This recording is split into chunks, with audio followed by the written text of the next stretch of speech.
So that brings us to the end of the low time frame trading chapter for now. There will be further updates on this chapter. I want to dig into the use of second timeframes and how you can actually use the second timeframes to further refine your entries. There's also going to be many videos added in the future on examples of trades using each of the different systems. There will already be some in there for you to check out now in the additional study section, and that will continue to be updated as time goes through. We've spoken about two primary systems, the Asia session liquidity runs, which is like this, where we are looking for the Asia range to form, and then we want to trade back and forth through the liquidity from the Asia lows to the Asia highs, and from the Asia highs to the Asia lows.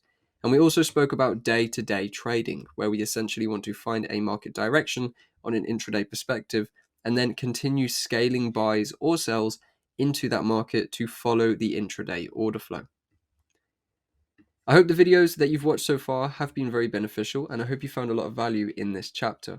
Your work now should revolve around backtesting and reviewing the work that we've spoken about, running back over the information, running through the videos, taking additional notes, having a second look at anything you need to have a look at, and building a knowledge base so that you can go forward and use these successfully in the markets. If you're unsure on which one to use, I just suggest you find out in your backtesting which one works for you. If you are a primarily early day trader in the UK time zone or the Europe time zone, the Asia session liquidity runs is a very simple and easy system to apply, and it brings great consistent results week in and week out.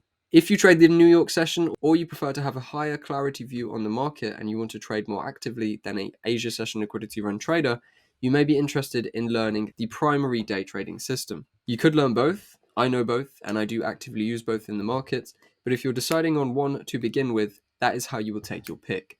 Have a look through some of the examples, and then have a look through your own charts and see which one it is you think is going to work the best for you, and which one it is that you think you want to dig into first. So that brings us to the end of the chapter. I really hope you've enjoyed this. I hope you found a lot of value, and now you should take some time, develop on your notes, develop on your knowledge, and check out some of the example trades in the additional study section.